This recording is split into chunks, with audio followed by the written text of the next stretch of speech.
What makes someone capable of, well, the unthinkable? How thin is that veneer of normalcy, really? And what happens when manipulation takes a truly dark turn? It's a difficult question. Today, we're doing a deep dive into a really shocking case from Medford, Oregon.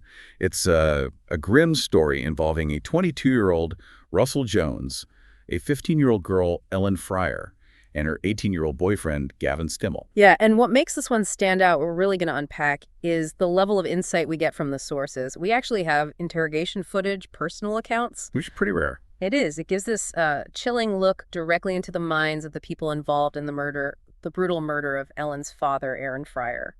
So our mission today is to try and understand the cascade of events that led up to this, to really look at the behaviors these individuals showed under interrogation pressure. Yeah, the unsettling behaviors. Exactly, and ultimately just try to grasp what factors contributed to such a devastating outcome.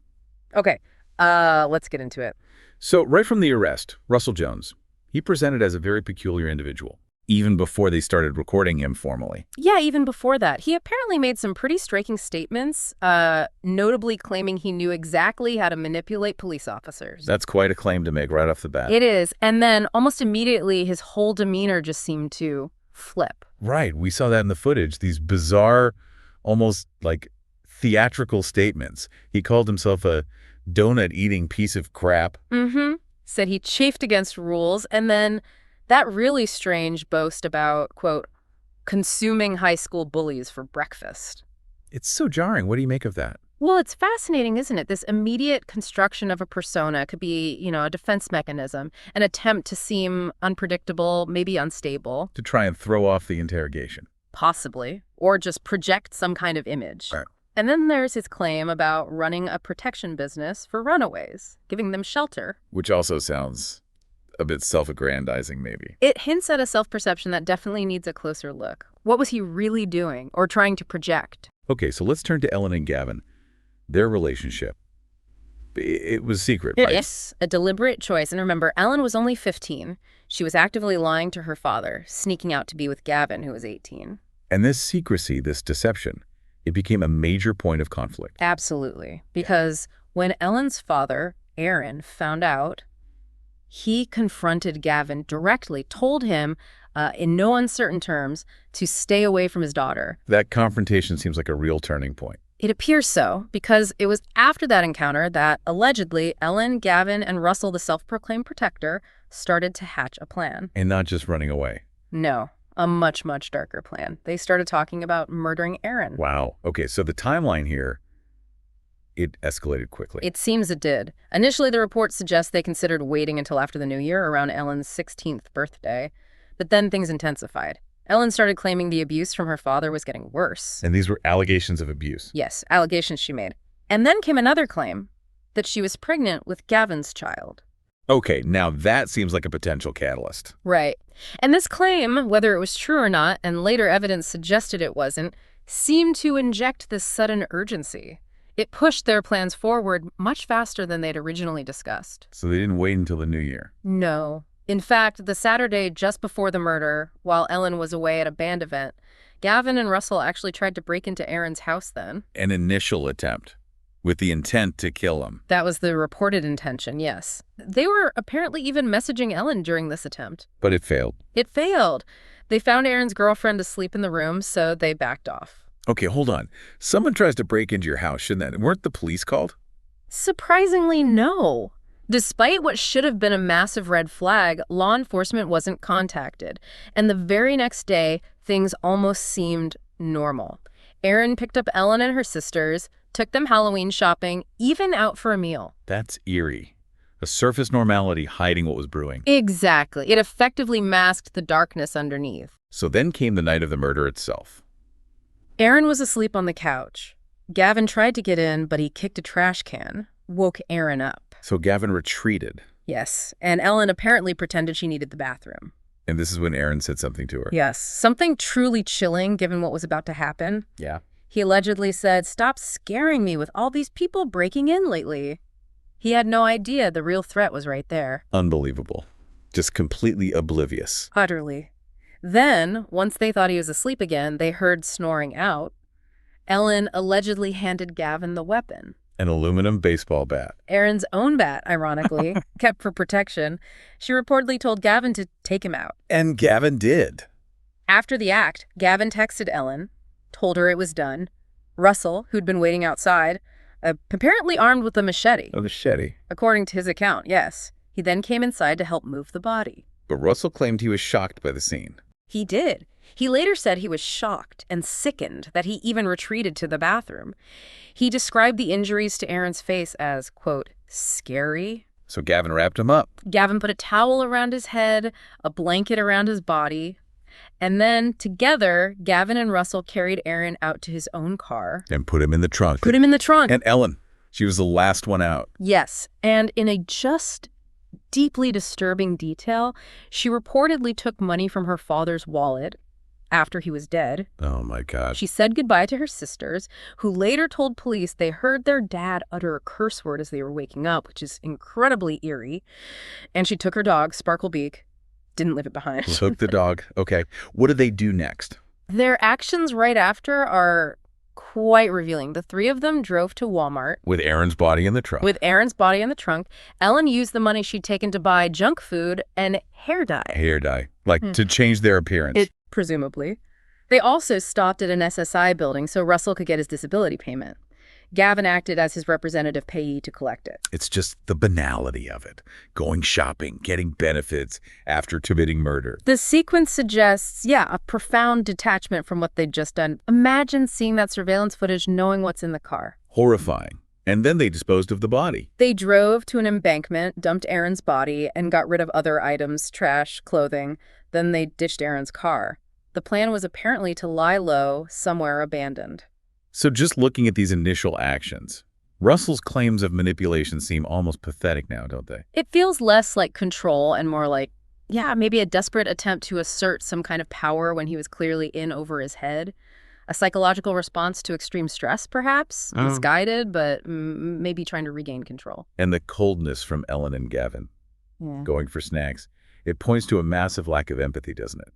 A real disconnect. A chilling disconnect, absolutely. It paints a picture of people who, for whatever reason, became profoundly detached from the moral and emotional weight of their actions. So how were Ellen and Gavin seen by people who knew them before all this? Well, with Ellen, it's interesting. Classmates gave these seemingly contradictory descriptions. Some said she was intelligent, polite, kind. But others felt something else. Yeah, some reported this lingering, unsettling feeling, described it as something dormant, unexplained, just beneath the surface. It makes you wonder, but the subtle signs people might miss or just explain away. Exactly.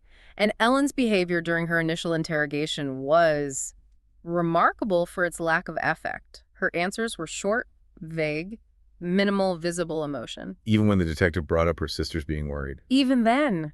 It could signal severe emotional detachment, maybe trauma, maybe something more enduring about personality. The detective apparently even told her how distressed her mother was, sobbing over her disappearance, and Ellen seemed unmoved. Relatively unmoved, yes. It suggests a real disconnect between her own state and the impact on others. And Gavin, how did he act initially? Contrast that with Gavin. He starts his interrogation, despite having just committed murder, with this lighthearted tone, asking the detective about their morning. Seriously? Yeah. This initial lack of visible remorse, it mirrors Ellen's flat effect in a way, but presents differently. Maybe a similar detachment, maybe a different coping mechanism. It's like they were both operating on a completely different emotional plane, just removed from the enormity of it. Which brings us deeper into Ellen's interrogation. It really becomes a disturbing case study in deception. And potential underlying issues, right? Absolutely. Right away, her statements about where she'd been were contradictory, said she was at her mom's, even though the detective knew that wasn't true. And that's when she first brought up the abuse allegations. Yes, and it seemed somewhat out of context at that point. Which is jarring, because you said the community, even family, described Aaron very differently. Starkly differently. As loving, caring, devoted to his daughters. When the police released details of the crime, there was a significant outpouring of grief and positive comments about him. So that raises serious questions about her claims. It certainly complicates the narrative, and her attempts to act concerned about her missing father, they didn't ring true. The behavioral cues limited emotion, evasive answers pointed strongly towards deception. Like she might be manipulating the investigator? Setting herself up as a victim? It's a possible interpretation, testing the waters, perhaps. And her stories about Gavin kept changing, too. At one point, she claimed she barely knew his last name, that they hadn't dated long. Which is clearly untrue. Right. It's like she was constantly probing, seeing what she could get away with saying. You mentioned something about her eye blinking. Yes, asymmetrical eye blinking was noted multiple times during the interrogation. Now, we have to be cautious interpreting nonverbal cues. Sure, it's not definitive proof of lying. Not at all. But it can be associated with heightened stress, cognitive load, trying to manage deception. It's just another piece of the puzzle in her overall behavior. And there was history here of her lying. We learned that from an old friend, Jillian McCare. Apparently, Ellen had a pattern of fabricating where she was, even getting Jillian involved in the lies. It led to the end of their friendship. So this wasn't entirely new behavior. It seems not. And then there was a story about her dog, Sparklebeak. Right, she claimed it got hit by a car as a reason for leaving home. Yes, but her sisters remembered her taking the dog with her the morning after the murder, alive and well, another clear deception. Then she tried a different tactic. Playing for sympathy? She did. Claimed she didn't deserve to eat, which might initially sound like guilt. But it didn't stay there. No, it quickly shifted to blaming her father again, this time for supposedly ridiculing her vegetarianism. Which seems incredibly self-centered given the circumstances. Right. Deflecting responsibility, casting herself as the victim even then. It suggests maybe, egocentricity, a distorted view of her own victimhood. And Detective Smith kept pushing back. To her credit, yes. Maintained direct questioning, trying to break through the evasiveness. You also mentioned some almost theatrical moments. Yeah, like coughing while drinking water, then looking up to see the detective's reaction. It felt performative.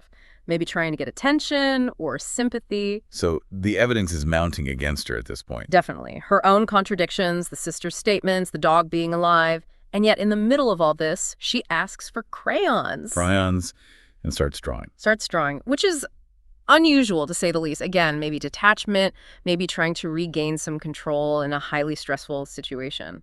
So Detective Smith confronts her with all the inconsistencies. Directly. And that's when Ellen finally admitted planning to run away because of the alleged abuse.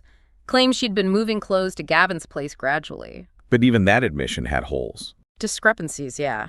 Especially about when she was last in her father's car. Eventually, though, she conceded she knew her father was in the trunk. Said she'd even asked Mike and Gavin about it. Did she admit to any direct involvement in the immediate aftermath?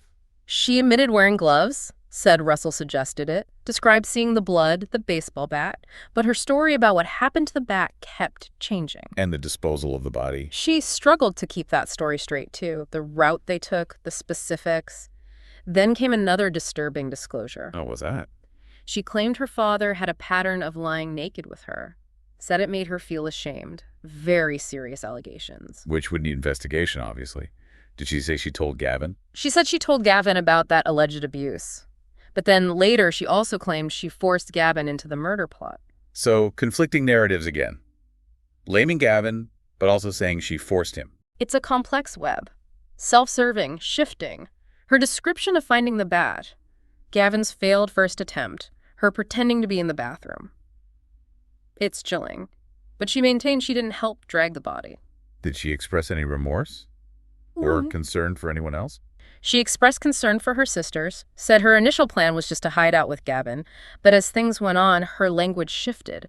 More they, less I, more focus on protecting herself. What seemed to motivate her, based on the interrogation? A fear of being alone seemed significant. She even asked for a hug after disclosing the alleged abuse involving being naked.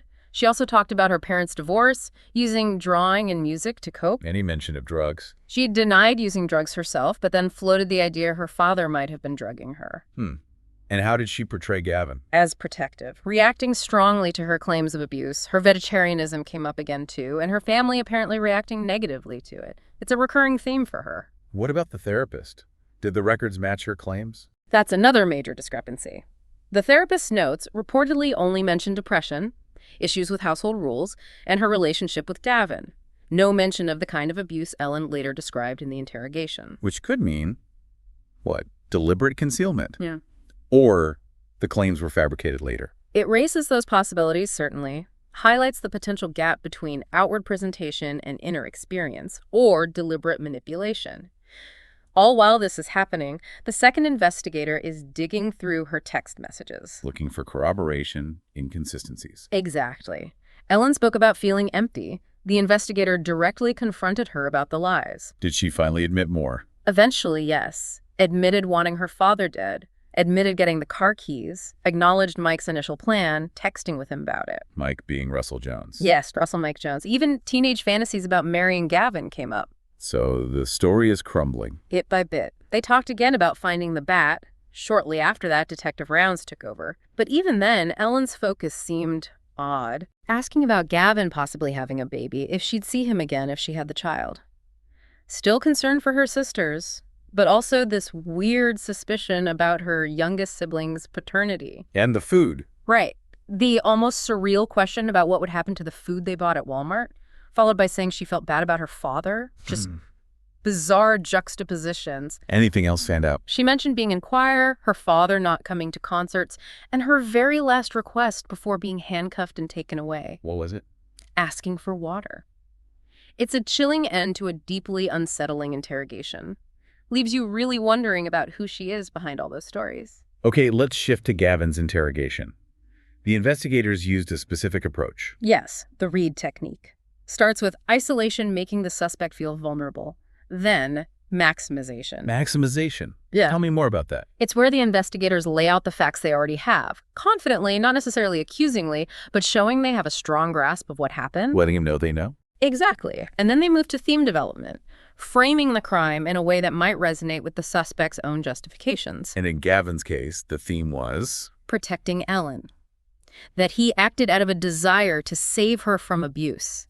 It leverages that potential need to rationalize. And did Gavin take the bait? Remarkably quickly. He readily admitted to the relationship with a minor, the statutory offense. Because he didn't really resist initially, they could bypass the usual denial stage. So they just leaned into the hero theme. Right. Focus his attention there, subtly minimizing the murder itself by framing it as a reaction to Aaron's alleged abuse. They even kind of downplayed the age difference, the legal side of that. And Gavin went along with it. Confirmed the abuse claims. Promptly. Confirmed Ellen's stories about Aaron being an alcoholic, being abusive, locking her in the bathroom. It seemed to really solidify his adoption of that protector narrative. He embraced it quickly then. Very quickly. It became his primary justification. The investigators then skillfully kept the conversation almost casual, encouraging him to talk more within that framework. So his need to be seen as a hero was a key vulnerability. It appears so. A vulnerability the investigators recognized and, frankly, utilized effectively. We even heard from someone, Jacob, who described Gavin as fiercely protective but also having a low anger threshold, recalled Gavin assaulting him for speaking badly about people he cared for. So that protectiveness could turn aggressive. That anecdote suggests it could. When the investigators asked Gavin what finally set him off, what the tipping point was, What do you say? he pointed to Ellen telling him about Aaron allegedly lying next to her naked. And the investigator responded with empathy. Offered an empathy statement, yeah. Acknowledging it would be upsetting. It's a rapport-building tactic. But they quickly steered it back to the hero fame after Gavin just gave a brief response. Did Gavin claim the murder was planned? He claimed his initial plan was just to get Ellen out of there, get her stuff, remove her from a bad situation. He also claimed Aaron had threatened him with a gun before. Threatened him. Yeah, even said he'd called the police about it once. He described Aaron grabbing a gun another time, telling him to leave. Portrayed Aaron as initially chillaxed, his word, but then getting protective, giving him dad talk. But he did confirm Aaron had issues with alcohol. He did confirm that.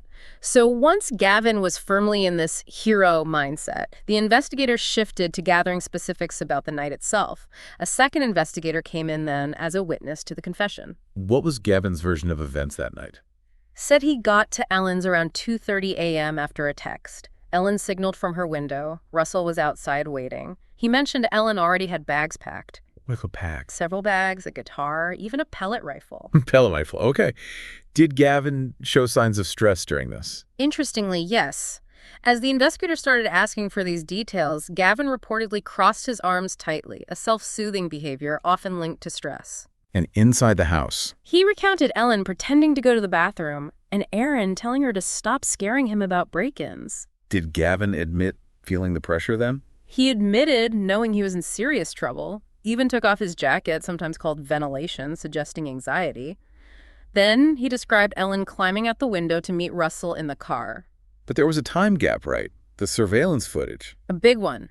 The car didn't leave until almost 5:50 a.m., over 3 hours later. How did Gavin explain that? Claimed they were waiting for Aaron to fall asleep again. Then he admitted acting on instinct. Said he, quote, hated him until he stopped. And then, unexpectedly, apologized. An apology. Yeah. But did he take responsibility? Not fully. He immediately insisted he didn't want to kill Aaron, but that Ellen did. Expressed fear about prison, claiming he was just trying to protect Ellen. And he acknowledged her influence. He conceded she could have influenced him, yes. What about his family? Did they back him up? His family members reportedly corroborated his view, stating they believed Ellen was largely responsible. When the investigators circled back briefly to the abuse allegations. Gavin avoided it. Yeah, after a quick empathy statement from the investigator, Gavin shifted away from the topic. That avoidance could be significant. So Gavin essentially repeated his story multiple times during the interrogation. Yes, that's a key point from the analysis of his interrogation. He was highly repetitive. Sticking to the script, basically. Pretty much. He repeatedly recounted the core elements. The 2:30 a.m. arrival after the text, Ellen's signaling, Russell waiting, the packed items including the pellet rifle, the interaction with Aaron about break-ins. And his own behaviors. Those were noted repeatedly too, the self-soothing arm crossing, the ventilation of taking off his jacket. The investigators also noted him rubbing his nose multiple times, another potential stress indicator. And the key narrative points. Also repeated consistently. The explanation for the time delay, acting on instinct, the intense hatred until he stopped, the apology, the insistence that Ellen wanted Aaron dead, his fear of prison, claiming he was protecting her and acknowledging her influence. Wow. So he really locked into that hero narrative. He absolutely did. And every time the alleged abuse by Aaron was brought up, he'd confirm it briefly, receive an empathy statement, and then quickly move away from the topic. The plan was always framed as just getting Ellen and her things out. The gun threats from Aaron were also a recurring element in his account. It's fascinating how the interrogation technique seemed to shape his confession, or at least the narrative he presented. It definitely provided him with a framework, a theme, the hero theme, that allowed him to confess while simultaneously minimizing his own culpability and shifting blame towards Ellen, aligning with what his family apparently believed too. A disturbing picture all around. The manipulation, the alleged abuse, the conflicting stories, the chilling detachment. It truly is, and it leaves you wondering about the complex interplay of factors. Individual psychology, relationship dynamics, the alleged abuse narratives, and perhaps simple, brutal choices that led to such a tragic end for Aaron Fryer. And what about the people left behind? The sisters. Exactly. The trauma ripples outwards. It's a reminder that these acts of violence never happen in a vacuum. Makes you think about how well we can ever truly know someone, even those closest to us. What hidden currents might be running beneath a seemingly normal surface? That's the unsettling question, isn't it? How thin that line can sometimes be.